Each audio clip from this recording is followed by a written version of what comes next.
Hello and welcome to the RTÉ Soccer Podcast. I am Raf Diallo. You can always get in touch on sportpodcasts@rte.ie. That's by email. And later on, I'm going to be joined by Shelbourne's Rachel Graham to talk about the women's game, including what's happening in the women's Premier Division over the weekend and then the upcoming semi-finals in the Cup as well. But right now, I'm joined by Alan Cawley and Treacy. And Alan, I came back here and the seat was extremely warm, both literally and figuratively. So fair play over the last few weeks. No problem, Raf. Yeah, we got through it anyway. That was the most important thing, with the help of Keith and Paul. So fair play to the lads as well. Help me out. Yeah, good stuff. And I suppose we'll be starting on the Cup. And you were parked in the UCD Bowl on Friday night. This was a night of First Division teams coming up against Premier Division teams on that particular night. And Derry weren't particularly, and there's been a lot going on up there, but UCD gave them a very good game.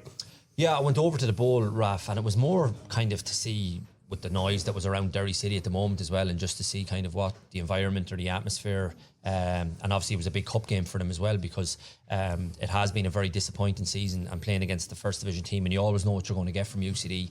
Young kids, enthusiastic, talented boys run around, so I knew it was going to be a difficult game for Derry City, and it absolutely was. UCD did exactly as I would have expected. Very good, talented players, scored a good equaliser after falling a goal down. Keeper pulled off a couple of good saves, and it was a difficult game. And Derry just, I suppose, naturally enough, because of what's been going on, they were nowhere near the level of what you would expect the Derry City team to be at. But it was just an eye-opener in terms of seeing just how much of a mess it is. And to be honest, Raf, it's an absolute mess. And the one thing that stuck out for me more than anything, and I spoke to a couple of Derry fans kind of close to me, and I was chatting to them, there was only 2 locals on the pitch, which for me, I made the point a couple of weeks ago about how the core of Derry City squad was always made up of Derry lads. And not just because you're from Derry gives you a divine right that you should play for Derry, but all very good players as well. And it was something I hadn't seen before. So you have lads coming in from here, there and everywhere. Such a mishmash of players, fellas that were in England, Scotland, wherever they might have been, just thrown in amongst the... And to me, there's no identity about a club when you've kind of lads that are just kind of thrown together like that, cobbled together over a period of time. And that's exactly the performance it kind of gave out as well, that there was no real kind of feeling or passion for what was going on. And I suppose that's indicative of what's been going on all season up there, because to me, you had Mickey Duffy, who's the only one. And I should have mentioned Michael Duffy, actually. The night I was talking here a couple of weeks ago about the old former players, great players, and all that has been gone, and that if they were in the dressing room now, they wouldn't allow what would go on. Mickey Duffy has held his head high regardless of what's gone on over the last number of years, and has always been the mainstay of that team and the mainstay, and he will be remembered as one of those greats, and would absolutely be amongst that company as some of the names that I was kind of touting about last week. And it was him again who scored an unbelievable free kick. Brilliant, yeah. Yeah, brilliant. And it's been him for the last 2-3 years. It's always been Mickey Duffy. So I would excuse him from everything else, but all the others, it's just an absolute mishmash. And whoever goes in there, you have a director of football at the moment who's speaking last week about a top to bottom root and branch kind of upheaval or audit, if you like, of what's been going on. But it needs to be top to bottom in terms of grassroots or the academy set up right up, not just the first team, because that's where it starts from. And in terms of the amount of players and the manager sanctioning, or the chairman sanctioning all these signings that have come in, and that's a result of what you see on that pitch the other night of a total mishmash. There's big problems, and it's a big job of whoever goes in there, the new manager. Yeah, in terms of the Michael Duffy free kick, because obviously I was watching it on LOI TV, so I got the angle from a different side, but watching it like from the stand side, it must have been even better than the angle we were right I saw. behind it. It was perfect, as you say. That stand in UCD, you were kind of right behind it because it was down into that goal at the left hand side, and it was almost the case when the free kick was given, you nearly fancied Mickey straight away. And yeah, brilliant goal, brilliant free kick. And the keeper, to be fair to him, I think he was making his debut, someone said to me, for UCD, but a young lad pulled off 2 or 3 unbelievable saves, but he had no chance with that one. It was a brilliant free kick, and he was the one, like, as I say, Michael Duffy's been one of my favourites in the league for years, consistently brilliant, goes about his business, no rubbish, no kind of hassle, brilliant player. Same at Dundalk, he's been doing it now for Derry over 2 or 3 years, but I actually feel sorry for him as well, because as I said, it's a mess. It's an absolute mess, Raf. And it's sad to see as well. Yeah, and the rest of the third round as well, also on Friday night, Galway United just getting past Bray Wanderers on penalties after a 1-1 draw after 120 minutes, and then Waterford 2-1 winners over Athlone Town. On Saturday then, Drogheda United beat College Corinthians 3-0, Dundalk 8-0 winners over Castlebar Celtic, and Sligo Rovers 4-0 winners over Kerry, which was revenge for what happened last year. And we'll get to Pats and Rovers very shortly as well. That ended up being a bit of a humdinger at Richmond Park. And then Bows 4-0 winners over Longford Town, so which means that all the quarterfinals are made up of Premier Division sides, and the only exceptions to that are the eliminated ones, Shamrock Rovers and Shelbourne at this point. But Keith, just from the third round in and of itself, aside from UCD Derry, was there any other game that stood out to you? I had a look at the Waterford game. A lot of people are saying to me, this is obviously before St. Pat's and Shamrock Rovers, a lot of people are saying whoever wins that game is close to having one hand on the FAI Cup trophy. People are saying, who do you think could come out with a blue and win it? And I thought, do you know what, maybe a Waterford. They seem to be just easing away from the relegation zone within the League of Ireland. I know we'll touch on Waterford and Sligo next week as well, which is a massive, massive game. But if they can go and win that, they can almost go and say, why don't we really throw a couple of punches at the FAI Cup here? And I think Coughlin has been absolutely sensational. I really like Voilas. He's come in. I've only seen little bit parts of him, but what I've seen, he looks a very, very energetic winger that can leave people for dead. Decent delivery. Podge Hammond just doing what Podge Hammond does. I mean, we look at Tom Lonergan and think he's the one that's saving Waterford, but then you look at Podge Hammond's goal return. It's starting to creep up to where it usually is season after season. Set pieces again. It's Podge Hammond opens the scoring with a header. Athlone do really well to get themselves back into the game with their own set piece, and towards the end Benny Couto cuts in and it's a nice finish with his left foot coming in off the right wing. But all in all, now Waterford are into the quarter-finals. If they get a half-decent draw, I know it's all Premier League clubs left, but Waterford are a decent team now all of a sudden. Very, very different to the team before Graham Coughlin came in. Nobody will want to play Waterford, and I can see them, semi-finals, final. And I'm not saying I expect them to go and win it, but I think they'll throw a few punches and maybe upset another one or two. Yeah, Raf, sorry, on that with the First Division teams, and you said Friday night, obviously it was all First Division clubs against the Premier Division compared to the weekend matches, and they gave a really good account of themselves. The gap is massive, to be fair, and obviously we see the gap and all the clubs are pushing on, and it's beginning to grow in terms of even the top end of the Premier Division compared to the two or three near. I suppose Cork City 20 points clear being indicative of that in the First Division. Exactly. Yeah. But just in fairness to the First Division clubs, they gave a great account of themselves on Friday night and obviously put up really good performances. I said UCD put up a good performance. Keith touched on Athlone there. Bray taking Galway all the way as well to penalty kicks. And I feel so sorry for the First Division. We've just started a new third-tier League of Ireland setup, right? And that's grand if you want to introduce new clubs. But you need to sort out the First Division before you start introducing new clubs. And the First Division clubs are dying on their arses. And I have so much sympathy for them, to be honest with you, Raf. And in terms of the support they're getting, I don't see it. And ourselves included, maybe in terms of the media exposure, probably don't get what the Premier Division gets as well. But I think there's some great clubs there with huge history, the likes of Athlone, Cove Ramblers, all these clubs, Finn Harps. And as I said, they're dying on their arses, and I don't know where the help or the support is coming from. And to be fair to them, putting up a good performance Friday night, because if I was in charge of a First Division club, or I was running it, or in terms of putting money into it, you'd be going home scratching your head saying, why am I even bothering? Because where's the support coming for them? So as I said, it's all right pushing on the Premier Division, and we want to push it on. But to be fair to those clubs who were fighting every week just to stay alive, they put up really good performances and deserve a lot of credit for the way they kind of performed over the weekend. Yeah, and the game of the third round, of course, you were at it at Richmond Park, which of course was Pats against Shamrock Rovers, 3-2 win for Pats, with the young lads who we'll talk about a little bit later coming to the fore towards the end. But I suppose, Keith, when the draw was made a few weeks ago, I remember we spoke about it at the time, and this was obviously billed as probably the game of the round, but also this was a bigger game for Pats. But then with what happened for Shamrock Rovers in Albania, which we'll also get to a little later on, it became a little bit bigger for Rovers in a sense as well. It became a little bit more important for Shamrock Rovers, but I think on the whole it was still a much bigger game for Stephen Kenny and for St. Pat's. And the way St. Pat's started the game, I was listening to Alan and Conan, and I thought they were really good in their analysis that Pats were the better team within 45 minutes, and you can praise them to a certain extent, Raf, but I've been in Inchicore, I've been to a lot of Pats games this season where you're looking at them thinking they're the better team, but they're not scoring. And Aidan Keane missed a chance. Levy missed a really good chance. Sean Hoare, now to be fair, Ed McGinty makes a wonderful save from his header. Forrester had a chance as well, and you think you cannot miss these chances against this level of opposition. Shamrock Rovers were tired. I think we could all concede towards the end. They looked a little bit leggy, and when it went to extra time, you were thinking there's only ever going to be one winner here. But look, I'm prepared to give those Pats players a big pat on the back, because when they went 2-0 down, I thought, that's it, they won't fight back. And Stephen Kenny, I would love him to listen to his own interview after the game, because he doesn't talk about tactics or opening up Shamrock Rovers or any sort of tactical information that gets them back into the game. He just says, guts. We used a bit of guts and we ran after people. They did that to Shamrock Rovers. When they got tired, they put that bit of pressure on. All sorts of quality with the Turner header was lovely. I'm looking at Ed McGinty, and again, I only say these things because I know Ed personally, and I think he's probably the best goalkeeper in the league. It didn't look like the most ferocious header from Turner. Could he have moved his feet a little bit better, Ed? But the save he makes from Sean Hoare probably puts him back at a par anyway. And yes, Sam Rooney, I would have had him a little bit at Pat's under 17s. He would have only been 15 and he would have dropped into the 17s every now and then. There was big hype around him, but obviously Michael Noonan was there, Mason Mealy was there, and then Sam was the one who was potentially going to be the next one on the conveyor belt. His finishing ability for such a small lad in the training sessions were back to goal. You were thinking he's got an awful lot of ability, this boy.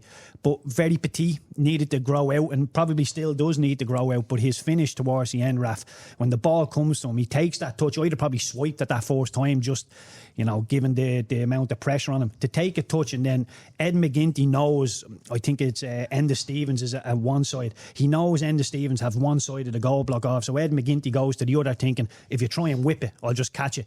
And he's smart enough to give the eyes to that side of the goal, but go through the legs of Enda Stevens. And that's why it just trickles into the back of the net. It's a wonderful finish and totally by design to go through Stevens' legs. So very, very happy with Pats. That's now unbeaten in 5 games with 3 wins. But I don't think they can keep missing those amount of chances and think they're going to give us a title race or go and win the FAI Cup. I think if you're that wasteful in front of goal, it will come back and get you eventually. And I think it's done that in the league campaign, and eventually it will come and get them in the FAI Cup if they're that, you know, all over the place. Yeah, Ryan Sheridan as well. Did you have him underage too? I don't think so, Raf. No, I would say no, and then somebody will come, Jamie Moore will turn around and go, no, you did have him. Keane will go, okay, sorry, I did. But honestly, I don't remember having him. I don't think you'd remember him. I would have thought so, because he was excellent. I know Sam Rooney got the goal, but Sheridan was really, really good. And again, as soon as he comes on, your eyes sort of fix and go, looks like there's another one on the Pats Academy. So it's all looking good, but I would be urging Stephen Kenny and these Pats players, what's the point in winning that game if you go and lose to a Dundalk or a Derry in the next round? They've really got to go and win the cup now, because they've beaten the holders. Go and win it now. Yeah, in terms of Ryan Sheridan, because he's the one that opened the game up for what proved to be the winner, what qualities does he bring? He covers the ground so gracefully, Raf. Honestly, he was up and down the pitch. At one stage, he won a ball on the edge of the box, and he was the one that they broke really quickly. It went up to Big Edmondson, and this was late in the day. It might have even been into extra time. And he was the one that was actually getting up, supporting Edmondson after running about 60 yards. And I know I obviously didn't play from the start, but in terms of his energy levels, they were absolutely phenomenal. And then he showed the composure when he was on the ball as well to actually play and pass. He just brought a youthful exuberance and an enthusiasm that you get from young fellas anyway, to be honest with you, Raf, and a fearlessness. And they just were gung-ho. The two of them came on, and it was just like, we don't care who we're playing against, we're going to show you what we're all about. And young Rooney was the same. He was kind of mixing it in amongst the centre halves. He was winning free kicks. His chance came, and obviously took it really well, as Keith said, and he was just causing havoc in around the box. But Sheridan was the one that really stuck out for me. Is the minute he came on, my eye was drawn to him. And as I said, because of the way he covers the ground, he has this big kind of leggy, languid style. But when he's on the ball, he's lovely on the ball, looking to pass play forward. And as I said, I thought the two of them were outstanding. And it was great to see as well young fellas coming in, because it was a brilliant game. And we might as well have been on the pitch, Raf. We were standing so close to the pitch, and it was great to see. They're all like the lads, even nowadays, you're looking at them, they're in great physical peak condition, all of them. And to be fair, like Keith's on about the young lad that maybe needed to build up and grow, he's a big boy now, young Rooney as well, in fairness to him. He's filled out a little bit. So yeah, it was a great day. It was a great game. The magic of the cup. I mentioned afterwards, we've managed to hold on to the FAI Cup is special, Raf, and it'll always be special, and it's our showpiece day, and we've managed to hold on to that, where other leagues have obviously lost that. So yeah, the fact that it was only a last 16 tie is amazing, really, because it could have been a final. But I thought for St. Pat's, because of all the questions, and we asked the questions of them last week, and questions have been asked of them over a number of weeks now, for them to stand up, and especially going 2 down, because to be fair, they didn't deserve to be 2 down. They played very well in the first half, but it was almost like, here, as Keith said, typical Pats, you're winning, playing great, but you go in 2 down at half time. And I was even saying to the lads, Shamrock Rovers 2 up against Pats, this is over. The goal, and even to be fair, they didn't start the second half great. It was bitty, and they were slowing the game down, Shamrock Rovers. That goal came out of nothing with Turner. And Keena, if you actually look at it, Keena, who was taking all the set pieces, now 1 or 2, he was putting in great balls, but 1 or 2 he overhit. And when he hit it in front of us, it actually looked like he overhit it. And I was thinking, such a waste again. But Turner, I'm not sure he's going for goal, because he's reaching for it. I think he's looking just to get it back, head it back. The right thing to do, just get it back into an area, and it just kind of, fortunately enough, loops in. And that can happen when you're just putting it back into an area and looped in. And it was almost like just the break that they needed, Raf, and it gave them a bit of life. And then they were gung-ho after that. To be fair to Stephen, then he made a couple of attacking substitutions. He brought on Power on the wing and El Bazzetti, and they went for it. And yeah, they had to go for it. And they could have been picked off. To be fair, Shamrock Rovers had a couple of chances as well. Young Noonan, I thought, played really well. Jack Byrne was brilliant for Rovers. It was a great game. The whole day, it was a brilliant day. And even for the league as well, I thought it was big for the league, because we've been sitting here over a number of weeks now, and the word I've been using is that it's a bit underwhelming. It's kind of just drifting along, going nowhere, because Shamrock Rovers are winning. We've no stories to tell, really.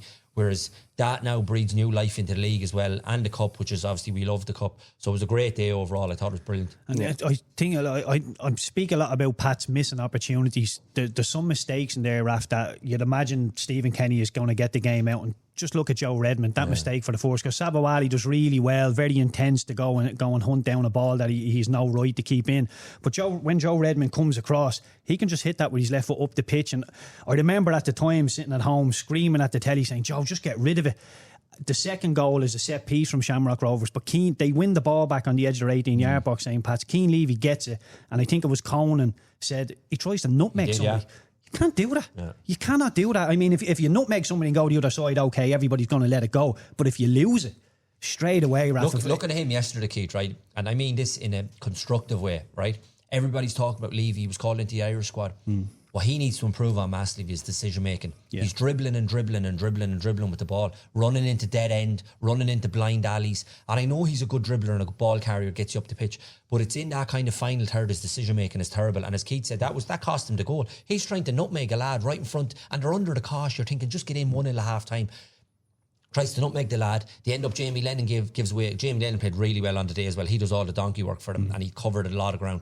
But he gives away a free kick and the score, and you're thinking 2-0 game over. But and I mean this constructively for the lad, if he's going to go on to the next level, and people talking about him moving now and maybe going to England or wherever, he needs to improve massively on that, because he takes too many touches of the ball, Cian Levy. Yeah, and Conor Malley, though, from a Shamrock Rovers point of view, so he comes on in the 74th minute and then he's taken off on 102. Obviously, no player wants that to happen. What was his impact, or what was sort of going wrong from his point of view? I think you've answered the question for yourself. What was his impact when he's taken off 20 minutes later? Yeah, but we've seen that with Malley before at Sligo. Like, a couple of strange signings from Shamrock Rovers. Like, people are focusing on now with the fact that obviously, yes, they're winning the league, but in terms of the European stuff, it's been disappointing. Obviously, the heavy defeat now to go out of the Cup. The Malley one, I didn't get that signing at all, right? He basically down-tooled Sligo. Yes, he played well at Sligo, but he was at Dundalk before that, never kicked the ball. Jake Mulroney, questionable attitude. You sign him at Pats, didn't kick a ball. Again, talented boy, but when you see him, you're looking at him thinking, you don't know when you have him. Is he going to track back and do his defensive work? Don't know, to be honest with you. Yes, when he's on the ball, nice little flicks and touches and whatever. And I thought when he goes up to Shamrock Rovers, something like what happened with Danny Grant. Danny Grant came back and he signed for Bohemians, and he was going through the motions. To be fair, he wasn't the same player that went to England. To be fair to Stephen Bradley, signs him, and the penny dropped with Danny, and he's performed really well since he gone up to Shamrock Rovers, and he's in great condition. The same can't be said for Mulroney. The same can't be said for Malley. You look at him yesterday. And then they signed Wilfred Sherrill. Wilfred Sherrill, I wouldn't put him in that bracket. He's a great lad, great professional, but it's a strange signing because he doesn't improve them for me.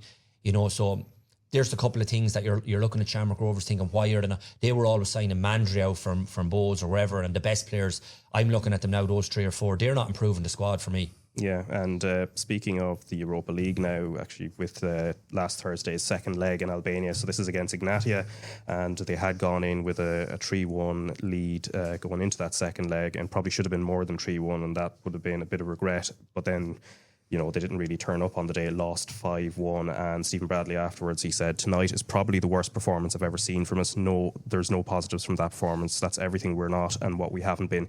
You don't get away with that at any level, and not European level. And it was really like within the first 10 minutes, like they were, like Egnatia were all over them. Yeah, and look, I was watching it on the telly, and you can sort of smell it. You can see it when they're 1-0 down inside 5 minutes. You're thinking, I don't like the look of this, and then they're 2-0 down inside 12 minutes. You can't start games away from home like that. It just doesn't happen. And I've come on here, and I've said on various different outlets that in Europe, Shamrock Rovers have shown this evolution that they're not going over to boss possession or just get a pat on the back to say, oh, well, that Irish team tried to do it the right way, but ultimately they get beaten. This word sloppy that Stephen Bradley just keeps bringing up time after time after time, I don't know why they keep doing it. If you're having that little, you know, I would say a dodgy 5 minutes within a game, but if you're having a dodgy, you know, month within the season or a dodgy period within Europe, just play over the press for 10 minutes. Make it easy for yourself. Don't keep doing the same things over and over. And look, when Stephen Bradley, before the first leg against Egnatia, came out and said, these Albanians are the best of the lot. These are going to be a very, very tough opposition. I sort of rolled my eyes and went, he's trying to give the dressing room a little bit of a crack of the whip here to get them going. And then when they beat them 3-1, you're thinking, that was just a bit of something to get the lads going. Well, could have been 4. Could have really put them to the sword. A little bit wasteful in the first leg.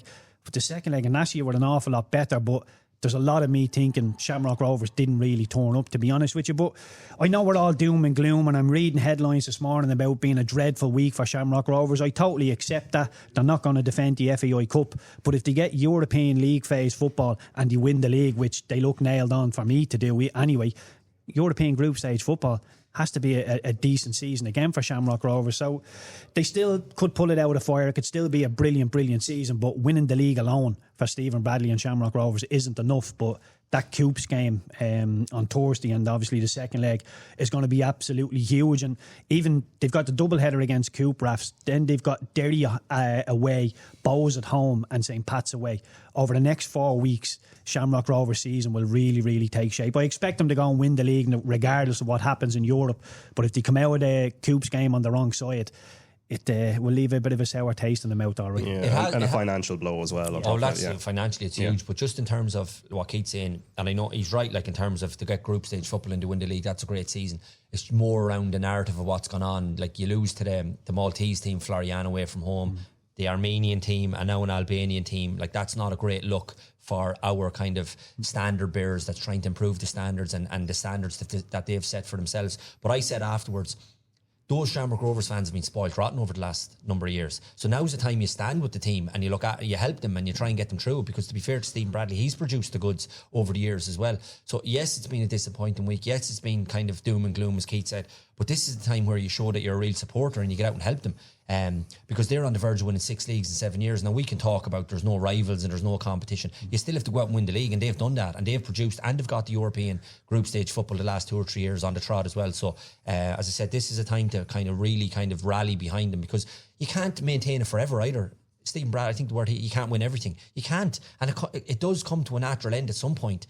Now they'll be hoping this isn't coming to a natural end, but that does happen with all the great teams. And that's the challenge for them now, to make sure it doesn't come to the natural end. But maybe we are seeing that. We don't know. And as Keith said, the next 4 weeks will tell a lot, because if they were to lose to KuPS and all of a sudden Pats close the gap to 2 or 3 points and we have a title race, who knows then what can happen. But I think from Shamrock Rovers' point of view and their fans and all, what Stephen Bradley, the players and all, get behind them over the next few weeks, because yes, it's been a disappointing week, but how many clubs have had disappointing weeks for the last 5 or 6 years? Yeah. In terms of the away day blues, because that's been the pattern through Europe this summer for them, where they've, and sloppiness again I think is the word, whenever they've been away from home, and in the worst possible way in Albania. What do you put that down to when you look at them tactically? Why are they struggling? Why is there such a disparity between decent home performances and really struggling in various parts of Europe? Yeah, it's a good question, Raf, because it's the same could be labelled at the league. Yeah. Like you look at the league form at home, they're very good. They've only lost 1 match out of the 13 they've played at home. They've won 10. and only lost 1, whereas away from home they've played 14 and have drawn 4 and lost 4. So the same could be labelled at them in terms of the domestic stuff as well. Yesterday you go away from home in the cup, you lose as well. So that's something that they'll have to address. Why the away form is like that? Is that down to attitude, complacency? I don't know. I don't think it is. But for whatever reason, there's obviously a factor or there's something there. But particularly them. And to be fair to Stephen, he went away from that. We always thought in the early days with the away performances, I always thought he was very naive in going away from home and basically playing away teams in Europe like you were playing a team from the League of Ireland and thinking, I'm not really all that worried about them. We'll just do what we do. And then you're getting turned over and you're losing. They used to had a habit of conceding goals early and get ties nearly over after 10, 15 minutes. They went away from that and he started to actually be a bit more pragmatic. You'd leave out the likes of Burke or Jack Byrne. Remember he used to play Nugent in all the European games, a fellow with legs and energy. You have Matt Healy, those kind of lads. And something Richie always talked about, that box shape, they would flatten it, and then they had Neil Ferrugia was sort of the legs who would bridge the gap as well. Yeah, and so Stephen obviously learned from that and the early stuff and went away, as he said, and addressed it and got those players involved, and the results were good. But for whatever reason this year, and as I said, it's more the countries you're playing against and going away from home, losing against those. That's the most disappointing part for him, because if they've set their stall out and the standards that they've set over a period of time, they'll be expecting to beat those teams, especially if you're beating a team 3-1 at home. Now, I don't know, you go away. I don't think it's complacency, I have to be honest with you. I don't think they go over there thinking we're just going to roll these over. But maybe in any game, if you don't start properly, Raf, all of a sudden you can't just flick it on. Things unravel fairly quickly and their tails are up the other team, the home advantage, and all of a sudden you find yourself 2 or 3 down. So it's something that we'll have to look at and have this week to obviously prepare for KuPS. The home legs first on Thursday night, isn't it? Yeah. And then away from home. So big 3 or 4 weeks for them. Now, I said that before the match yesterday, I was expecting a big reaction off the back of the disappointed during the week. First half, they were kind of, Pats were the ones, but they were managing it quite well, to be fair. And then they get themselves in the lead and you're thinking, here we go now, but they end up losing. So again, it's a bit of doom and gloom going into that Thursday night. So they need to get their heads back on it quickly, because that's a massive game for them. And in terms of KuPS themselves, at the top of the table in Finland, they won at the weekend as well, and they're ahead of Inter Turku in their top flight there in Finland. And in Europe this season, they beat Vardar of North Macedonia 4-3 on aggregate in the Champions League first qualifying round, but then lost 3-0 on aggregate to Saba FK of Azerbaijan in the second round. And then, like Rovers, they went out of the Europa League in the third round after 3-2 aggregate defeat to Romania's Universitate Craiova. They were also in the Conference League phase last season, so there's a lot of similarities with Shamrock Rovers as well. And as you said, the first leg this Thursday, Tallaght Stadium, 8 o'clock kickoff, and then the second leg, which is an early kickoff next Thursday, 4 o'clock. On that as well, Raf, sorry, I don't know about Task Keith as well. The Conference League that's our level. Yeah. You know, and I know the Champions route, and it gives you that kind of backdoor system that they're obviously availing of now, which they need. But realistically, and you look at the league at the moment and where it's at, like, are we expecting too much to be in the Europa? Is this kind of where they should be? Is this where they're at? I kind of think so. Yeah, I think that's exactly what Stephen Bradley would be telling these Shamrock Rovers players. Look, we want to aspire to the Europa League, but par for the course is probably the Conference League. And look, it's mad that I'm even saying par for the course. I mean, we're expecting group stage football or league phase football within Europe for a League of Ireland team. I mean, no, but I think we're right to accept that, Keith, for the conference, but not for the Europa League.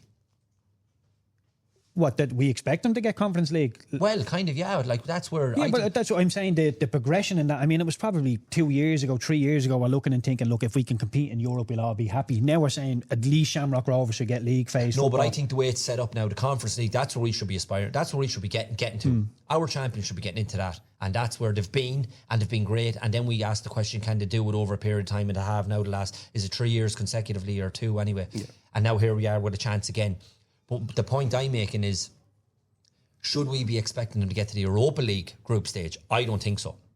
Yeah. I think that's still a big ask for our clubs. I think that's just our reach. Whereas the Conference League group stage, the way it's set up for the smaller countries, that's us. And that's where we should be. And if they get that's what it was created for in the first place. And that's what I'm saying. So if they were to do that during the week, that's to me, that's good. That's where they should be. And I know the results are disappointing because of the teams they're getting beat by, because we're still thinking Albania, whatever. I mean, now all them countries are improving. But if they were to beat the team during the week, Albania, that were in a playoff game to get into the group stage of the Europa League, I think that's difficult. Yeah, I would have seen them falling short in that playoff game probably. Whereas now I see them against KuPS having a playoff game to get into the conference, thinking that's realistic, that's more us, and if they get to the conference, that's what we should be expecting. Yeah, but I think when you look at the rest, like Shamrock Rovers, I think are a little bit different to the rest. I mean, you look at Shelbourne against Ajax. I know the second leg was 2-2, and we throw all sorts of credit and pats on the back for that. But they had an XG. Ajax had an XG of over 6 in the first leg. I mean, they were really, really wasteful. The Shelbourne goalkeeper had a great game, and even Bowes against Midtjylland. I know they did really well within the 2 legs. But Keith's the XG expert, right? So tell me this: if they have an XG of over 6, that means they should have scored maybe 12, should they? Yeah. Honestly, I've never seen an XG that high in my life. I think they had. He mentions the XG to me every time, and he knows it inside out. They have this tell new me category. If 6, that must be 12 goals. Yeah, probably 12 if you finish quite well. But they have this new category as well called big chances, and Ajax had 9. New category. Whoa. 9 big chances. So they should have scored 14. Well, they should have at least scored 9. Big chances. I mean, that's you're weighing yourself in and scoring a goal there. So the Shelbourne goalkeeper played really well. I think Ajax played within themselves in the second leg. Rovers are the only ones that we have a real expectation behind. We want Shelbourne, Bowes, Pats, if they make Europe, to compete. But the only ones with expectation going into Europe are Shamrock Rovers. Yeah, a big chance.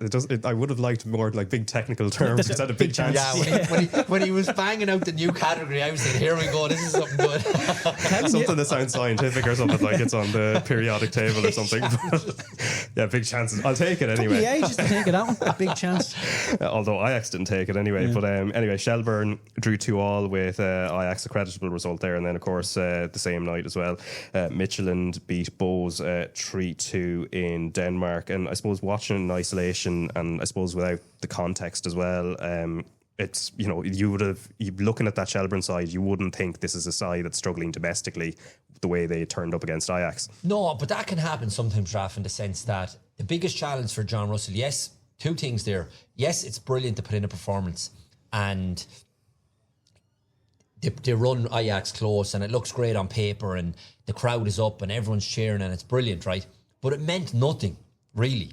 Yeah, in the grand scheme of things. Yeah, because basically the biggest challenge for him now, if they go out in the next league game and play like that and perform like that and get a victory, that will mean far more than what went on the other night.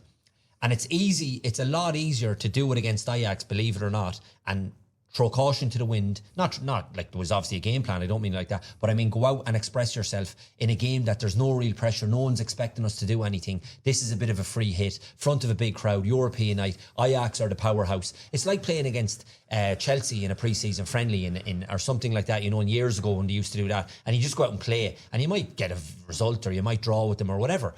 They're kind of coming over here looking at it as a bit of a pre-season friendly, what they probably, as I said, the first leg, they should have bet them by 12 probably. So, yes, it was a great performance. I'm not taking anything away from that. The players played really well. A couple of good goals. John Russell will be delighted with the level of intensity in the performance and all that stuff. But you have to do it now in the league. And he has to get that out of them now on a regular basis in the league. So use it as a template. Say, look, you're after setting the standard for yourselves. It's no good doing it in a game where nobody expects anything of us. You need to go out next week when we're expected to win against whoever it is, Waterford, Drogheda, Bowes, whatever it is. We're expected to win. We're Shelbourne. Produce the goods and perform like that and do it on a consistent basis. That's the challenge for John Russell now. Yeah, and Bowes on the other hand, I suppose Zane Myers scored a great goal in Denmark. Hasn't had a lot of game time in recent weeks as well, and I get the sense from some of the Bowes supporters they feel maybe he's not getting the opportunities maybe he should get. I don't know if you agree with that. Well, I like Zane. I think he's a really lively player. I enjoy watching him. He's any player that excites me and gets me on the edge of my seat when I'm watching him is somebody I enjoy. I get it from Alan Reynolds' point of view, though. They've got some really good players at the top end of the park, and look, Alan is the one who sees him day in, day out. He sees his work rate off the ball. He sees all that type of stuff. So you've just got to, we can all sit in the stands and go, "Hey, Myers would be brilliant to come on now," but you've got to trust the manager, and Rennie is the one who sees him on a day-to-day basis. So, yeah, I would like to see him more, but the manager knows a lot more than we do when we just drop in and see, the odd flash here or the odd flash there. And it's not as easy as he's talent to throw him in there and everything and be great. If you come in against a Midtjylland and start and, don't do quite well, it can scar. That hasn't been the case, obviously, but yeah, there's no rush to get these lads in. People think, you show a little bit and all of a sudden you should start every single game. You've got to keep these lads hungry as well and keep competition. So, yeah, there's absolutely no rush. I'm a big fan of his, but should he be starting every single game for Bowes? not just yet. Yeah, and we do have one live European game on Wednesday, and this is Celtic versus Lask of Austria, live on RT2 and the RT Player, which begins at 7:30, kick-off at 8. And then this Friday, another round of games in the Premier Division, and I think the one that draws my eye anyway is Sligo Rovers against Waterford. And I suppose I'm going to state the obvious here. This is a must-win for Sligo. Yeah, must-win, yeah, absolutely. The gap has opened up now to 6. New managers come in, got his first win, albeit in the cup. They probably would have preferred 3 points in the league rather than the cup, but it still keeps the season alive, I suppose, in that regard. But just in terms of, it's imperative that they start picking up points now. He's only had 2 draws in the game so far that he's come in, and these are the games that, not that you're judged on, but these are the games that like will define your season, who you're playing against down around the bottom. And I know Waterford are not at the bottom anymore. They've improved massively. We would have been looking at this 3 or 4 weeks ago, and Waterford would have been on the bottom, and you're thinking this is a must win for Sligo. But now that Waterford have jumped 6 points ahead of them, it's even more important. So yeah, it's huge. I can't emphasise enough just how big this game is, to be honest with you. The good news for Darren Pearce, I suppose, is the fact that they got the victory, give them a little bit of confidence going in to the game this weekend. Of that, they have a full week to prepare for that now and look forward to. But yeah, if they don't get even, I don't even think a draw is good enough. To have to beat Waterford at home on Friday night. Yeah, how do they go about it as well? Because of course Waterford have become a much tougher nut to crack, and Sligo still a little bit sort of.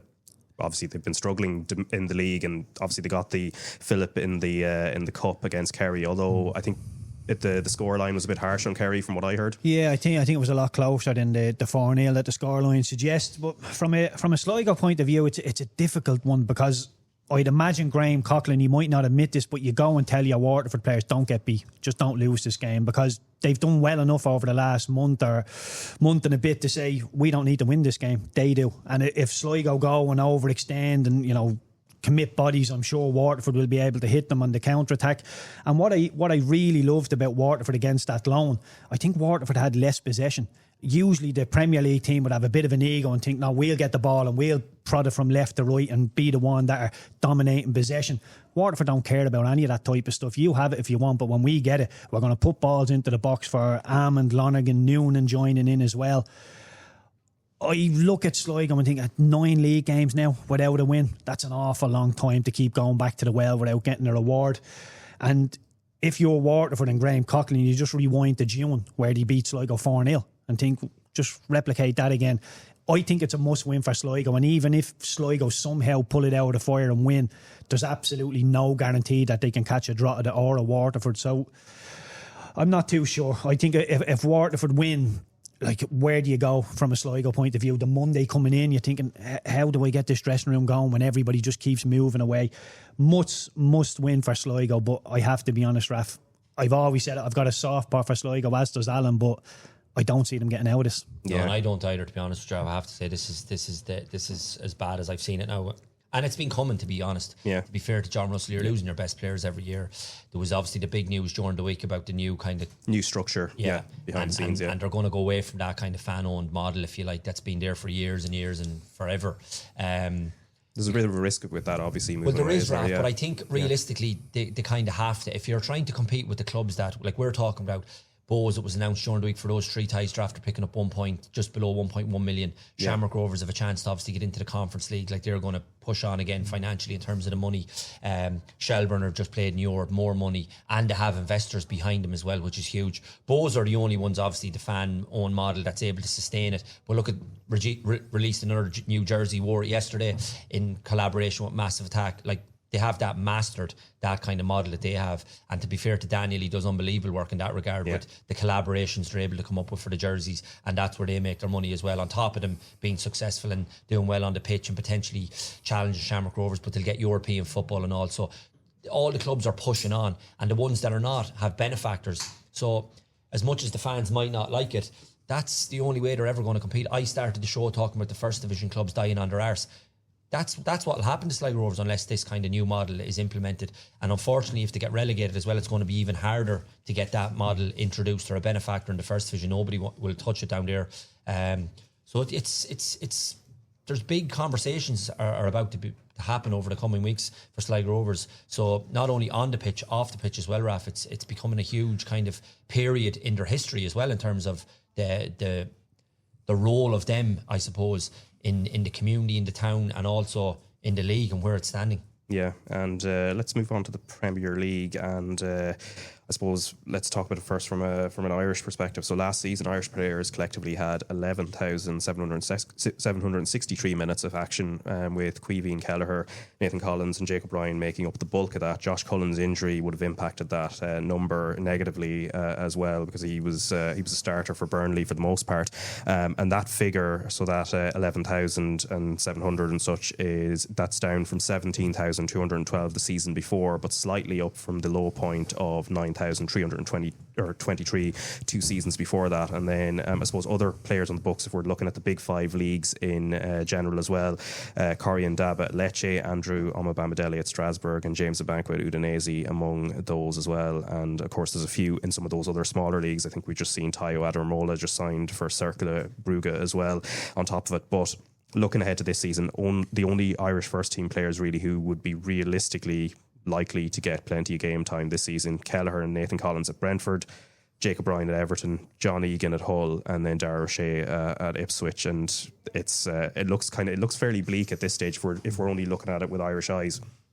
Yeah, it does, but that's where we're at, Raf, unfortunately. Yeah. And in terms of, I suppose, the days of the players going from here into the top level clubs, they're gone. They're absolutely gone.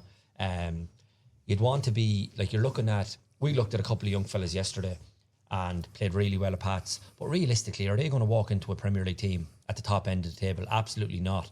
And years ago, those lads would have been gone at 15, 16 anyway, and they would have maybe trying to build their way into a first team in England or wherever, and if it was one of the top end. But the money that the clubs are spending now over at the top end, like, it's so hard for the young fellas. So I don't see that, as much as it's bleak and grim, I don't really see it as a criticism either. It's so hard for the young kids. If you were to get yourself to a top championship club, or even in the championship, and you're playing that's an achievement in itself, Raf. That's a big achievement, I think, nowadays, because the Premier League is so hard. Plus, it's so global. They're signing players from all over the world. Years ago, when we went, it was only the home nations you were probably competing with. The money's so big now, they can sign whoever they want. Unless you're, the example I use at the moment, unless you're a Max Dowman, a generational talent, you're not getting in at any top Premier League club. Nowhere, because the manager's under so much pressure to get results. The money they have at their disposal to sign players if they're struggling, they're not going to bank on a 17, 18-year-old that's finding his feet, or he looks well at the reserves, we'll give him a few games. They want the fella to go in and go, bang, he's the real deal. And the only one I see doing that at the moment is that young fella Dowman. You don't see too many other 16, 17-year-olds playing around the league. I don't anyway. And he's even going to struggle to get in at Arsenal. So that tells you what they're up against. He is Nwaneri and Saka ahead of him. Like, it's mind-boggling now, the talent and the kind of squads that you're competing with. So yes, it's hard and it's grim, Raf, but that's been coming. That's been coming for a long time. But I still think if you have enough lads playing the championship level, I suppose that's an achievement in itself for a lot of them. Yeah, obviously Brexit being the thing for the young players as well in terms of getting them over, because obviously that it comes after your time, like when you would have joined Blackburn, and I think Stephen Reid might have been the only Irish first team player, I think, in the Reid, he was there. Jonathan time, Douglas was knocking around as well. Yeah, Jonathan. There was one or two that were in the reserves and sort of flicked in and out of the first team as well. But I suppose even as you're coming through, the trend was actually going downwards anyway at that point. Well, it just gets harder year on year. As Alan says, if you're a young lad at 18, 19 and you're setting the academy world on fire and they put you into the first team, if you don't make hay straight away, they just have a meeting and go, look, can we unlock 10 million and go and buy somebody else? And at Premier League level, you're probably talking 50, 60, 70 million at a disposal anywhere. And those numbers can be quite, you look at them and think, this isn't great. But they don't take into account how well Troy is doing, how well Mason Melia could do this season. Jack Moylan is somebody who's on my radar. He has been since he played for Shelbourne. But his goal for Cardiff last week, when he lets it roll across his body and just passes it into the side netting, it's a wonderful, wonderful goal. And he seems to, every hurdle getting him put in front of him across the water, he seems able to go over it. So there's a lot of players. Elding is another one. Elding, yeah. Scored at the weekend at the moment, and he's one that's going that way. So as much as there's them stories, Raf, where you're looking going like, doesn't read great, 5 or 6 in the Premier Division, there's lads. Moylan is one, definitely. I agree with Keith. He's going like that. Elding is going like that. He won't be with Hibs too much longer, because what they'll do in Scotland is Celtic or Rangers. Well, he won't sign with Rangers. He'll probably sign with Celtic. They'll take him straight away. And if it's not Celtic, he'll come down. He's absolutely flying, that young kid, and going great guns. So there is good stories as well. But it's so hard, isn't it, Keith? Like, and I find as well, like, and I'm involved a little bit with the coaching now. I've seen the last 2 or 3 years of grassroots and whatever, and you see the kind of the standard. See that 16 to 18, that's a massive problem for us in Ireland here, because the Brexit stuff, yes, it's kept lads here, but unless you're like Ryan Sheridan and young Rooney in around the first team and going in training full time and I don't even know if they are, they're probably still at school, but I'm sure they're getting them in a couple of mornings. But they need to be in every morning. Because when we went to England at 15, 16, you're training every single day, you're straight in full time. The school is not knocked on the head, but you might be doing it in the afternoon or the evening. But it becomes secondary, rightly or wrongly, but it's full time football. Even though they're keeping them here, and I know it's a result of Brexit, we still don't have the resources. There should be for the contact hours that are needed. It's that window, Raf, that 16 to 18, because they'll go away at 18, and they're 2 years behind. All them lads have got the 2 years start on them. Now again, unless if you're an exceptional talent, you might bridge the gap a little bit. But that's a big issue there, that them 2 years. And that's the big thing that gets, when you talk about me going at 15, it obviously scarred me as a human, but looking at the rest of especially the English lads, I'd look at them and think, I'm just losing ground. I mean, you've done 7 sessions this week. I've only done 2 with Belvedere. So I was always very, very eager to get across the water and start clawing back the contact hours. And look, it's probably not a good thing what Alan is saying about the education and maybe Rooney still being in school. When I dropped into Blackburn's first team, I stopped going to college, and it was a club decision that he just thought, you know what, Keith doesn't need college. Keith's going to be a professional footballer at this stage, and they made an educated guess to go, just Keith can train on. I think it was half day Monday, full day Wednesday in Myerscough College. Just got bombed off because it looked like I was going from strength to strength with the team. And again, if you're over here in Ireland thinking, oh well, I've got to go to school today, or I only have an hour in Blanche IT this week, it's very, very difficult to keep a level with those lads unless you're a generational talent. Yeah, and even for, I suppose, looking at it from the English perspective, is in terms of their coaches and managers. Obviously, there's a lot more, people from the continent and different parts of the world involved at the top level in England. But when you would have gone to Leeds, there's a pipeline and a history of Irish players having done well, and even in your time, I think David Leary would have been first team manager, wasn't he? George Graham was the man, but O'Leary took over after 2 or 3 months. And then, like, you look at some of the first team players, a huge core of Irish players in there as well. So there was probably something like almost for a player like yourself coming in, like, they know players of your nationality have done well, it can be trusted in terms of the next generation coming through, and that might be disappearing a little bit. Yeah, it is disappearing, absolutely, because back then there was a legacy from, as you says, the lads that went over, so Gary Kelly, Ian Hart, Steve McPhail, or even you go back to John Giles back in the 60s, 70s. But it actually comes back, say, that core group, from my experience, what happened there, Raf, was, and this is another little issue kind of thing with it, and again, it's just the landscape of where we find ourselves and how it evolves. But years ago, all those scouts would have looked at the DDSL 14-15 come over, and they would have seen loads of lads that would have went, and there was huge pool of talent playing in Ireland, and they would have seen clear evidence of lads that had gone over previously and done well. So then they were quite happy to go back and say, yeah, that's the league, that we know that's a good standard. You pick up young lads there, that'll go away. They're not even coming now because they know they can't take them at 15 or 16. It's agents now that are kind of getting them in at that age. Yeah. And then eventually, I hear young fellas signing for agents at 15, 16, 17, and mad stuff. Shocking. You know, but because they're not even coming here to watch them, that they're going into the National League. They stay in the National League clubs now till 17, 18, as we said, they can't go thing. Now, there's a lot of lads going to Europe, which I think is an avenue for young lads. If I was a parent, or if you had a young fella that was coming along, that might be something you'd look at as well. And that, because England's not the be all and end all. But to answer your thing about them, I suppose, the stuff years ago, Blackburn, Leeds, wherever it was, Liverpool, Man United, they're not even coming now because they can't get them. Yeah. In terms of even like one other thing, I suppose, on this before we get to your predictions for top four and then who might go down as well, in terms of the affiliation, like we saw obviously Manchester United and Leeds were here last week, filled out Croke Park, Arsenal and Betis, and we'll talk about Betis because of another story that's concerning an Irish, a potential move for an Irish player there. But you know, the Premier League clubs still have a huge footprint here in terms of from a fan base point of view. Do you think there's any chance of that changing in the long term if there's a diminishing presence of Irish players there, or has the horse bolted in terms of globalisation point of view? Because you think of, like, if that was the case and that was about to happen or may happen in the future, that would have been parents and an older generation. 40,000 at that match was kids last week. So the parents are brainwashing the kids. So the kids are already brainwashing is an interesting term for it. No, but you know, the kids, the fathers already, who the years ago was rolling on Roy Keane, he has the young fella now roaring on Bruno. And he says, Bruno, Man United. So this is what's happening. So it's just a knock-on effect that'll go on and on. I was driving through here last week, going by Croke Park. I was kids everywhere. Now, it's great to see young kids going to watch the match. I wouldn't begrudge the kids that. But what I'm saying, to answer your question, it's absolutely not going to happen. To see 82,000 at that match last week, like, it wouldn't be for me. I have to say, Mickey Mouse friendly, 82,000, 2 English teams. The pricing of the tickets, it was a disgrace what went on last week. Raf, I got invited to the British Embassy for drinks. So did I. So did I.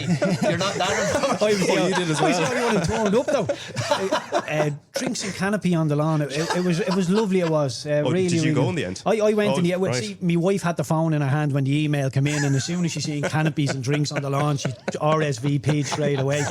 But to be fair now, there was a couple of politicians and a couple of big heads knocking around. A couple of them come over and having a little chat, and I thought, as soon as there's a break in this conversation, I'm going to ask, has he got any tickets? As soon as there was a break in the conversation, he asked me, had I got any tickets for the game? They were like gold dust, absolute gold dust. I even asked the British ambassador herself, is there any tickets knocking around? And I got a bit of a fob, I'll see what I can do, but absolute gold dust. I text Tom Heaton if he could get me tickets to Manchester United goalkeeper. He said, Keith, I can't believe I'm saying this, but there's nothing I can do. They were sold out in 10 minutes, so I don't think that's ever going to happen. Sean as the they didn't get me any later. Anyway, we'll move on from that very quickly anyway, but good to press the flesh and do a bit of politicking as well. It's not coming to an end anytime soon. No, it doesn't feel like it. It was more, I threw that one out there, but I kind of knew what the answer was. Croke Park coming out saying they're going to... Yeah, they want to do it more often, yeah. But anyway, your predictions for the top 4 then in the Premier League, and and the 3 to go down as well. I suppose we're not going to talk about the Community Shield now because Arsenal won that fair enough. Yeah, no, we wouldn't. Yeah, no, they were too good. Well, if we're talking about glorified friendlies, that one was as well. Albeit, if I was a City supporter, I'd be a bit worried. But anyway, I don't think it's any surprise. I have Arsenal winning the league, and it's not because I'm looking and thinking, well, they won it last year, they're going to win it this year, or anything to do with. I think Zolis is a brilliant signing. Bruno Guimaraes is a good, solid signing. I don't have him down as the marquee, we're going to win the league signing, but very, very solid and creates a lot more competition in the midfield, creates rest for Rice and Zubimendi, Odegaard, Eze. It's a good, strong signing, but it looks like Rodri is going to leave Manchester City with Maresca going in there, Bernardo Silva leaving the building. I think there's a question mark over Manchester City. I think there's a question mark over Manchester United, given Carrick and Champions League football. Spurs, for me, could easily finish fourth, given the amount of good signings. Tonali, for me, is a brilliant player. I really like him, can do a bit of everything. He's a centre midfielder. You know, so often, I'm an attacking midfielder, I'm a number 6. Tonali's a midfielder, will put his boot in, will score goals, will link the play. So I will go Arsenal. There's a big question mark over City, but I still have them finishing second. I think United will get third, and I'm going to do Spurs in the back door at fourth because I just can't get behind. I know I can hear the scouts are screaming down the mic at me. I don't see Liverpool doing an awful lot this season. I really don't. I think Areola is right up against it. I think Florian Wirtz for me is a little bit wishy-washy, a little bit flaky at times. We'll go and win the odd game for you, but we'll also won't be bothered about running around and winning the ball back. Van Dijk, what's his levels like at 35? I'm not so sure. And I even think Andy Robertson wasn't going to play every single game for Liverpool, but it's another leader leaving the building. And when you look at Chelsea signing Danny Welbeck and Jordan Henderson and flirting with Granit Xhaka, that's the older players with experience who drive standards. So yeah, I'm not too sure, but I'll go Arsenal, City, United and Spurs as my top 4. And 3 to go down. 3 to go down is the 3 that come up for me, Raf. And I know I said this last season, and West Ham ended up biting the bullet, but I can't see past Coventry, I can't see past Hull or Ipswich. I would have given Ipswich a bit of a chance if Kieran McKenna stayed around, and that's no shade on Gary O'Neill. I think he's a brilliant manager.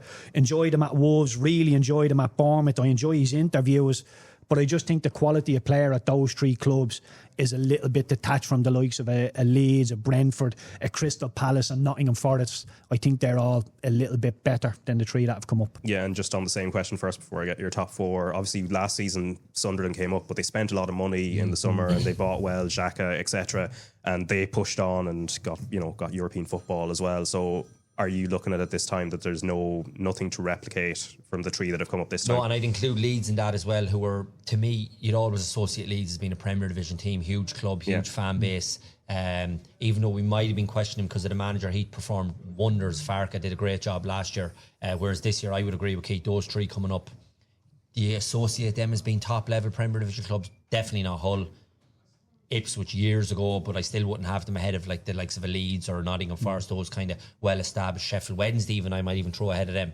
And then you have Coventry, who I'm looking forward to seeing, and I like Frank Lampard hopefully to do acquit themselves really well, but just in terms of the competition and the step up, I would agree with Keith. And I think there was a period before last season, am I correct in saying maybe 4 or 5 years on the trot, the bottom 3 had something like that anywhere, or the previous 2 or 3 seasons, they had all gone down, the 3 that came up, so it's getting harder and harder for them, and I think we could be back to that stat this year. Those 3 that have come up are really up against it. Yeah, and the 4 now, your top 4. Yeah, I do. I would disagree slightly with Keith on a couple of them. I definitely agree with everything he said about Arsenal. Arsenal have built some squad and dismantling Man City. Yes, I know Man City have their own problems, so I don't see them even being challengers to Arsenal this team this year in terms of you lose Guardiola, your figurehead. Even though I like Maresca, I thought he was doing a really good job at Chelsea before the trouble. But you lose Rodri, who's your Guardiola on the pitch. Bernardo Silva, the same leaders. Like, you can't be losing those 2 and the manager and expect to keep the same level. So I don't see City. I actually don't even think they'll be in the top 2 or 3. I think City will be hovering around those kind of 4th, looking for 4th. Because he has to establish himself, Maresca, and he find his best 11 and all that kind of stuff. Stones has gone out of the building as well, big figurehead, kind of part of their success for years. So there's too much going out the door and compares to what's coming in for me to think City will do anything this year. Arsenal are by head and shoulders above them all because they have that continuity. They have the squad that they had last year and you're adding to it. I know they've lost 1 or 2, but those are fringe players really. The ones that they brought in, Gamar's great signing, Premier League experience, fire in the belly, everything that you want in a midfielder. So I'd have them as champions. Chelsea I'm going to throw into the mix. I think Chelsea will have a really good season for some reason. I just think Alonso's a really good manager. The 2 that they brought in to maybe sort out the dressing room, Welbeck and Henderson, they'll be brilliant around the dressing room. Then you throw in the talent, Cole Palmer, Morgan Rogers, great signing, João Pedro. If those 3 click at all, and you can get the bit of stability behind them, and I'm sure Alonso will look to do that. He might even go 3 at the back, the wing backs that he likes to play. All of a sudden, you could have a bit of a team there. So and no European football on top of that. So that's huge as well. I agree with Keith about United. I don't see them figuring, even given Carrick the job. I'm still questioning that. I know he had 2 or 3 good months, but we've been here before with that kind of situation. A former player doing well for 2 or 3 months and getting the job. I still think it's massive, and he's yet to prove himself. And now it'll properly test him with the Champions League football. I think Areola will do okay. So I'm going to put them in the top 4. I think Spurs will have a good season as well, but I think they'll be challenging for top 4. So I'm going to go Arsenal, Chelsea, Liverpool, Spurs. Who did I leave out there? City. Yeah, I don't fancy it at all. Oh, wow. No. That's a big shout anyway. But let's just move on to the Championship before Rachel Graham joins us. So Sammy Smodix on target for Derby at Charlton with a well-constructed goal after combining with Carlton Morris. Adam Ida with a super sub, was a super sub for Swansea at Stoke with good movement and side footing in a cutback. In that game as well, Boston Lowell started at centre back for Stoke but went off at half time after an innocuous enough landing after going up for an aerial ball unchallenged, although he carried on until the break but then didn't emerge for the second half. And then the interesting one, just when I was flicking through the different games on the Saturday afternoon, QPR's Harvey Vale, who we saw in March when he made his debut for Ireland, starting in a deeper role than usual for Portsmouth. So he was one of the 2 behind the sort of front 4, which is interesting because he usually plays out wide, or he can also play as a bit of a 10 as well. But I suppose for Ida and Smodix, and this is before we get to Troy Parrott and what move he may make, and it seems like a move to a Champions League club is imminent, but Ida and Smodix, big few weeks for them before the next Ireland squad selection. Yeah, and they just need to keep it really simplistic. Go and play well for your club. If you do that, you'll get yourself into this Irish team. And I mean, when I was knocking around the Irish team, I sort of felt like it doesn't matter what I do because Damien Duff was ahead of me. There were so many good wingers that were playing ahead of me that I sort of felt it doesn't matter what I do, I'm going to be a fringe player. But that Ireland team has opened up to the extent that if you play well in Premier League, Championship, League One or somewhere across in the continent, you get yourself into this team fairly easily. Sammy Smodics for me is a very, very talented boy, but with us being a little bit more attritional now and a little bit more pragmatic and more back to front, I don't see him as a number 10. I don't think we'll play a number 10 because, Sammy's a brilliant player, but I don't think he's an out number 10 that you reconstruct the whole formation for him. I don't see him as a centre forward. I don't see him. He can play on the left, but I think you take away from him when he's on the left. So I think Sammy just gets sort of lost in this Irish team. I wonder Stephen Kenny, a bit more football, you can sort of get him in there, but I just think his attributes don't lend themselves very well to this Irish team at the minute. But Adam Ida, obviously we're all looking at Parrott and thinking he's the one that's going to lead the line, but can we get an Adam Ida, an Evan Ferguson, somebody up there just to take the weight off him as well?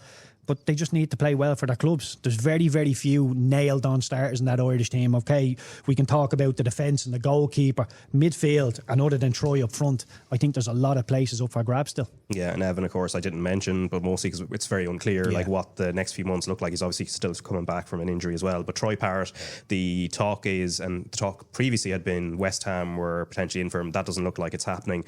Real Betis, who are in the Champions League this season, that looks like, or apparently some of the reporting is that they're in the final stages of negotiations and getting this over the line. Your thoughts, just I suppose your initial reaction on the possibility that he might end up at a club like Betis? Yeah, I think it's a good one, to be honest with you, because of the manager that's there, hugely experienced. Will look after him. I watched Betis in the friendly against Arsenal and they were brilliant. I know it was only a pre-season friendly. The likes of Isco, who's an experienced player, played at Real Madrid, a brilliant player. So they've a couple of really kind of standout players as well. And the fact that they've had a really good season in La Liga last year, now they're in the Champions League, he'll be playing Champions League football as well. You would expect them to carry on the form of what they had last year, to be at the top end of the Premier Division over there in the league as well. So I think that would be a good move for him, Raf. I was always wary of the whole West Ham thing coming back to London, English football again, the physical nature of it. He's obviously experienced the more technical side over in the Netherlands and banging in goals as well. And it's not the be all and end all to be back in England. Financially it was probably going to be rewarding to go to West Ham, but I'm sure if he goes to Betis he'll be rewarded financially as well. But I'd be looking at it for him, and if I was advising him, I'd be looking at it more from a football side of things rather than a money side. The money will come. And I'm sure there's plenty of money there anyway. But just in terms of the football side, the progress that he's made, you would hate to take 2 steps forward and take 2 steps back now, where if he went to a club that he's not going to play regularly, there's more scrutiny, more pressure. If you don't score, they're on you, kind of thing. Because West Ham have big expectation to get back into the Premier Division. They had a good win there against Burnley yesterday. They've kept Bowen. I think he probably would have done well around Bowen and good players. But I just think it wouldn't concern me, no. I think if he went to Betis, it'd be a decent move. Yeah, there would be a bit of pressure there now. I lived in Seville for a year when I was doing my Erasmus, 18 years ago, which makes me feel very old. But just in terms of, but there would be pressure in that city between. Obviously, there's the 2 big clubs, Sevilla and Betis as well. There'd be a bit of expectation, but obviously, it's a good thing. But more importantly, I suppose from a footballing point of view, just looking at the Betis squad at the moment, Cucho Hernandez, who scored 15 goals in 40 games across all competitions last season, he's the only true centre forward in their first team squad, which may open doors, and especially with the advent of Champions League football, where the league phase is much bigger now. There's a lot more games, and I'm sure a bit more rotation as well. It might open a few doors for Troy as well. Yeah, that's what we're all hoping. But there's another side to this coin where he goes to Betis and things don't really click, and it comes a little bit bogged down, and he doesn't play, and then he's back in the Ireland jersey, and that confidence is gone, and we're all back to square one, thinking the shining light is not the shining light anymore, and that's the last thing we all want to happen. Troy has a big smile on his face playing for AZ, so I've been in this boat where I've jumped ship because it's the right thing for my career and the financial rewards and a better level of football. And you go there and you think, I'm not as happy as I was. The standard is a little bit higher. It's a little bit tougher. I was at Belvedere a couple of months ago when Troy scored the goals for Ireland in the playoffs, and there was a couple of AZ media people over, and they were basically doing background on Troy, where he grew up, and I just got talking to them. I said, what's his day-to-day life like over there in Amsterdam? He said he loves it. He walks around the street. He doesn't really get bothered. It's a really easy sort of lifestyle. That won't be the case if he goes to England or he goes to Real Betis, but the backup that he will have there with I know we took the mick out of him a bit while he was at Manchester United, but Anthony is still a really good player, Brazilian international. Isco, Pablo Fernandes, that was at West Ham before, Lo Celso, the Spurs player, the ex-Spurs player. There's a really good standard of midfielder / winger, attacking midfielders there that will provide good chances for him. So he's going to have to make that jump eventually, but he's a hot commodity, and you know I feel he'll always be that while he's at AZ. So there's no jump with Euro 2028 around the corner as well, and hopefully us being a host, I feel we need a fit and happy and confident Troy, and making that move now just puts that into jeopardy. But hopefully it all goes well if he does make the move. Yeah, and he'll be happy in Seville as long as he's got good air conditioning. That's the only thing I would say. It's a great place. What was your day-to-day lifestyle like in Seville, Raf? Tell us. I wasn't really awake for much of the day because it was this was a student-y lifestyle, so you're out Sleeping till for the day. Yeah, you'd mix the siesta with sleep in as well. So, and then you'd have your classes and stuff in the evening, and then you'd be out, and that was just repetitive. Yeah, every day. Yeah, pretty much. Yeah, but no, that's what Erasmus can be like. Would you recommend it for Troy? I would, yeah, just from a footballing point of view, yeah, more so. I think more so. What I would recommend for people who, if he does end up playing there, it's a great place to go in terms of. Yeah, like ticket prices are only like 35 quid, 40. Like they're very cheap compared to flying over to England. Like so they're in the same city, Seville. So the two clubs, Betis and so Sevilla's stadium is the more accessible one within the city, but Betis isn't that far either as well. I only went to one of their games, and that was after like 5 years after I was living there. I went back for like the guts of a week, and I think we paid 35 quid just to go, and well, they weren't very good at the time, but the ticket prices are very, very accessible. Even as an experience to live in a city like Seville and obviously playing La Liga, you're playing the Bernabeu, you're playing Barcelona, big games, like the unbelievable experience for him. Oh, it would be. And as I said, lifestyle is obviously he wouldn't be living the student lifestyle, but it's a nice place. No beans on toast for Troy. No, certainly not. Well, they've better stuff than beans and toast anyway. But anyway, Rachel Graham will join us now very shortly. So Treacy and Alan Cawley, thanks a mil for joining us. Oh, you're very welcome back to the RTÉ Soccer Podcast. I'm joined now by Shelbourne's Rachel Graham. Rachel, how are you? I'm doing, Raf. It's nice to have you back. Yeah, good. Yeah, it's had a nice couple of weeks off, just sort of relaxing. So it's good to be back into the hard work of football. And obviously, a lot's been happening in terms of the news as well. Before we even get to your league results, which is quite dramatic, and then obviously a big week of semi-finals as well this Saturday coming. And I suppose first off, just on the second leg of the World Cup playoff, and this is against Kazakhstan for the Republic of Ireland women's. It's going to be at Parc y Cuivre. It's been confirmed, obviously, in October as well. And, you know, how much of a benefit is that to Ireland that it's actually going to be held in Cork? Yeah, look, it's obviously kind of like a bit of a good luck charm, I'd say. We've had 3 wins there, and the players seem to really enjoy it.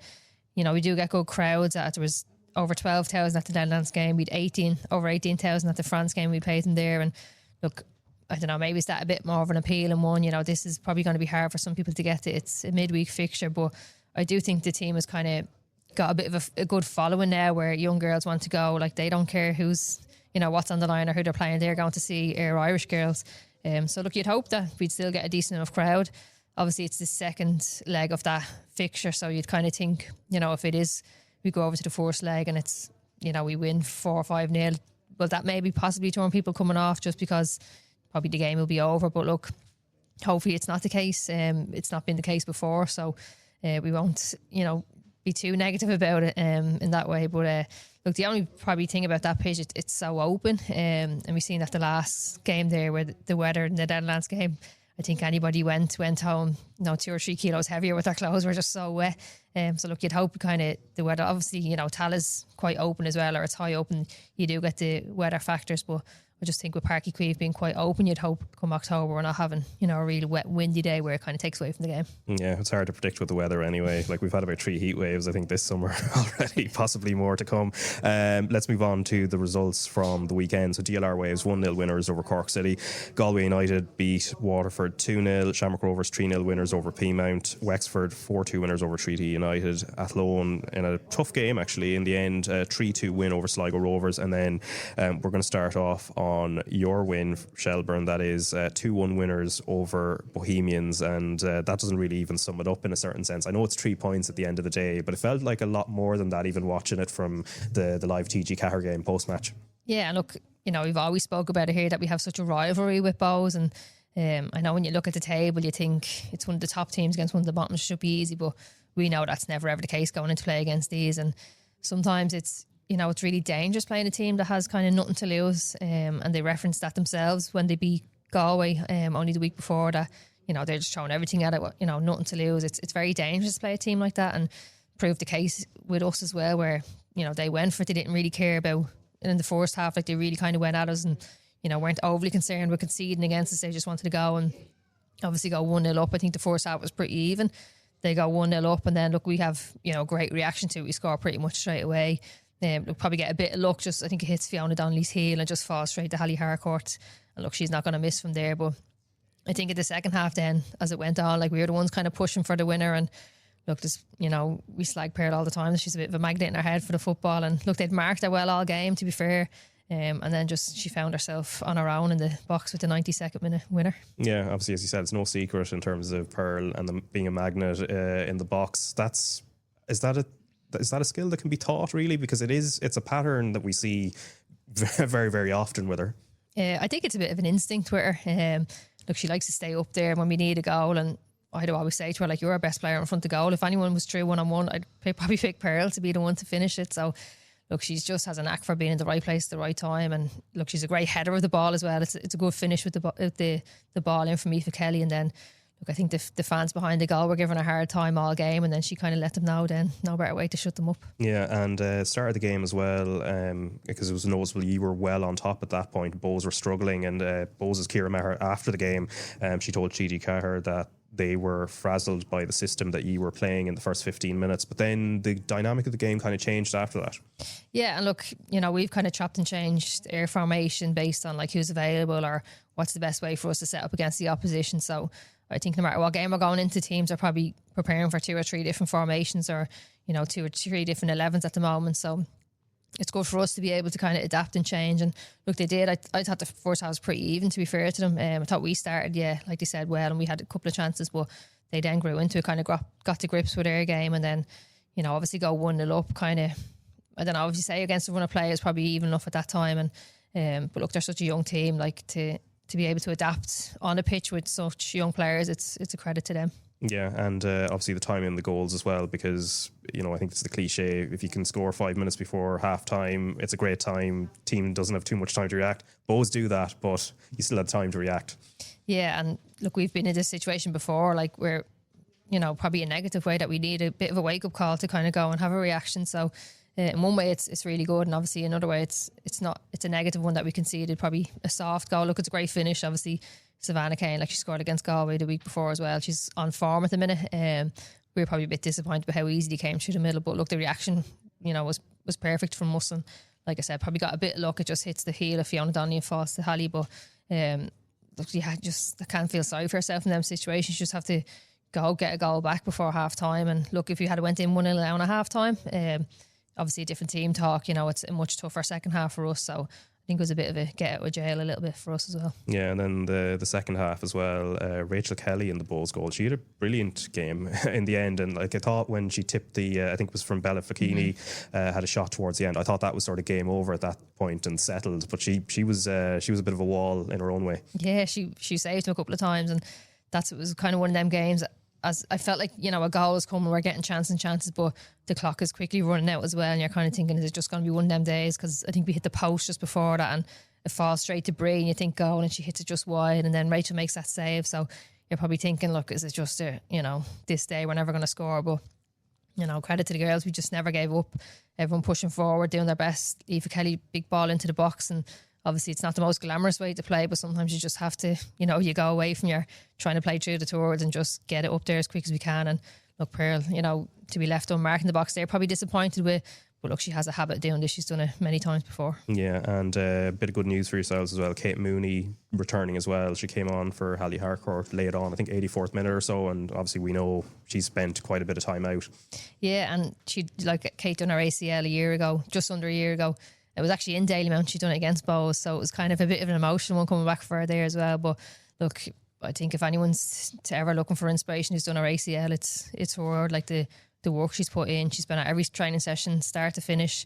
Like, we'll do our gym beforehand. She stays and does her rehab, and then comes out to the pitch session, stays till the end. So, like, she's not been missed around. She's been there, probably, you know, the most consistent player at training, to be honest. So to see her make a return has been brilliant. And look, great for us. Before she done it last year, she was in flying form. She's always up there for around top goal scorer. I'd always say, like, she gets all the kind of crappy, scrappy goals that we've probably been missing a little bit lately. So look, great time for us that she's coming back. But I just think seeing all the hard work someone puts in with that injury, it's a really hard injury. It's mentally really hard. That's our second time to do it as well. So probably double as hard. But to see her coming back, it's obviously, emotionally great for everyone, but even for us as a team now, it's great to have her back as an option. Yeah, and in terms of the title race, Athlone still top, but they had to work hard for a 3-2 win over Sligo Rovers. And at one point, when Athlone went 2-0 up, looked like it was going to be comfortable until the hour mark, and then it's somebody sort of dallies on the ball slightly, and the dynamic of that game changes. Yeah, and look, Sligo, like we spoke about them so many times before, they're not a team that you can take lightly at all. Even at 2-0 down, they're not giving up. And look, Cara Jordan again is popping up with goals for them all the time. They've been proven to being really good this year. They've made really good signings, so they're definitely not a team that anyone can be comfortable against. But look, obviously, Athlone, they're champions for a reason. They're up top of the table for a reason. They're not going to just accept, losing a 2-goal lead. They'll do everything they can to get it back. So I think they're probably unlucky with one of the goals. Hannah Weish knocks it in. She kind of runs into the ball and it goes into the back of the net. So unfortunate there. But I think for them, showing their mentality, it's saying probably the week before against Rovers in the cup game where they can see it so late on, having to go to extra time. Like, that's a very easy time to just kind of, drop your head, feel sorry for yourself, but they're not that type of team, and proved it again on Saturday. Yeah, Isabel Ryan, I think as well, you wanted to highlight, because I think Dana Sheriff is missing at the moment, so you need other players to step up, and a couple of players did, and she was one of them. Yeah, look, Dana Sheriff's been out for the last couple of weeks. I don't know what her injury is. I think if it was a really bad one, you probably would have heard about it, so she'll probably be back in the next couple of weeks, I would assume. But obviously, the top goal scorer in the league, anyone's going to miss that. But again, like you said, it's an opportunity for someone else to step up. And I think Isabel Ryan, probably in the last couple of games, has really kind of, really upped their levels. I think last year she's still a young player, so last year she would have kind of been more of an impact sub, not really starting many games. But I think this year she's been one of their better players in the last couple of games, definitely. And, the pace she has to be one of the quickest players in the league, I'd say. Scores a goal, assists a goal. So, like you said, other players need to step up, and she's definitely shining through. Yeah, and Galway United 2-0 winners over Waterford, and really one where they needed to get back on track, because the last couple of weeks have been difficult. Yeah, and like we said, a draw to Sligo, it's not the worst result, but given having lost the Bows during that week, it probably felt like they needed a win there, and obviously losing against Bows is something that wasn't really in their script, I would say. It's a really unexpected result, so I think for them, they just need to get back to winning ways. Doesn't matter how you do it, it's just about getting another 3 points. And look, I think that's a tricky game, because everyone just assumes you're going to win it, and sometimes they're the harder ones. Like I said, it's a team with nothing to lose, you have everything on the line, and people just assume you're going to win it. It's never that easy. But I think for them, getting an early goal was just really settled the nerves. I think if that goes at half time 0-0 or 60 minutes 0-0, your nerves can start creeping in, and maybe a bit of doubt can start creeping in. But I think for them, they proved that, look, we're not going anywhere, we're still here, we're still in a title race. And Costello, I think, a brilliant coach, he's a brilliant leader from this year, just absolutely pouncing on a loose ball, there's no one catching her, and it's a great finish. So I think the early goal really settled them. But yeah, I think it's a point proven for them that they're not going anywhere. And she's also, I think, set up the other one for Emma Doherty, didn't she, as well, like just a pinpoint cross. Yeah, and look, the two of them probably been on top form. Emma Doherty, I think every week she's getting on the goal sheet at this stage. So look, they're definitely a top team.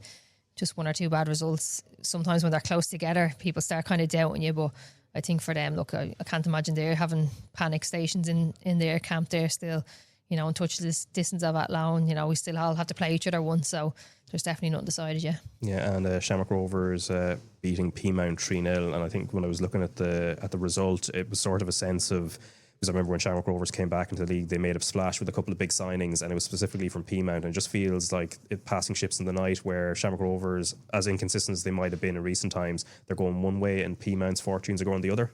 Yeah, look, we probably spoke last week on the pod about Peamount that, they are starting to struggle, that they're not a League of Ireland club, and, bigger fish are kind of coming in. Like Rovers took a lot of players from Peamount. They're probably offering better facilities, probably offering players professional contracts. So it's hard for the likes of a Peamount to, and look, they're, a brilliant club, and the pitch is always immaculate. I've never ever seen it in bad condition in my life, but it's just probably maybe like a case of there is bigger fish at the minute, and, players are probably getting attracted to more glamorous side of clubs. So it is. It's a hard one for them to keep players. But look, I think Peamount, they are, we played them a couple of weeks ago. There's some really good young players like Sophie Bourne.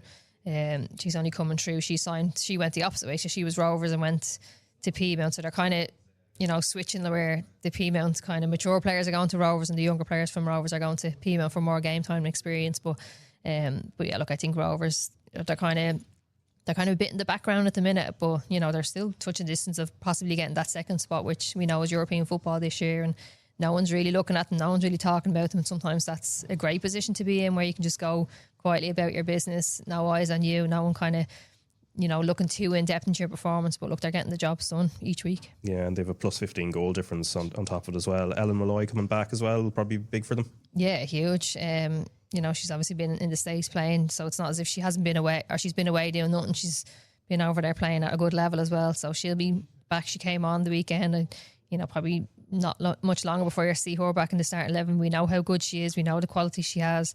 She can get you individual goals when you are struggling for that. So I think for them, you probably start saying now we're on the bit of the running into the end of the league, and no better time to get her back. Yeah, and obviously some midweek games and some big ones as well. So you're playing Wexford tomorrow at 7:45, and then Athlone are at Peamount at the same time, but the following day on the Wednesday. And I suppose it can only really sum it up, a huge midweek, at least in terms of the title race, given two of the protagonists, yourselves included, are involved. Yeah, and I think for us, we're going to probably have to win every game from now till the end of this season if we want to win the league.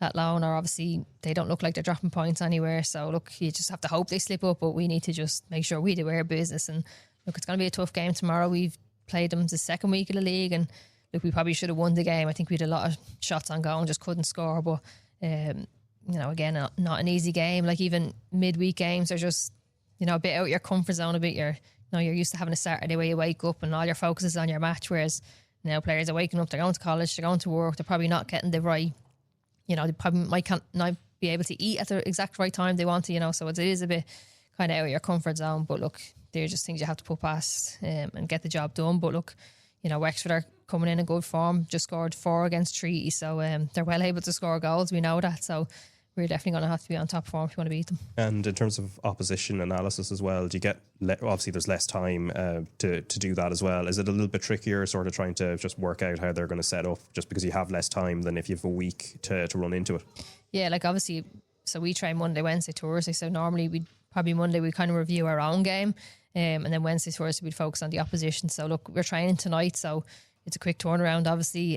You probably won't really look at the Bows game as much, like what can you take from it? It was a last minute winner, so it's nothing too tactical about that. It's just get a ball into the box, so it's not something they're going to do from minute 1 against Wexford. But yeah, I'll assume we'll just kind of look at Wexford tonight, see how they'll set up, see how we'll set up, and just obviously with a match tomorrow you can't do anything too heavy tonight, so it'll probably be just a bit more of a tactical session tonight.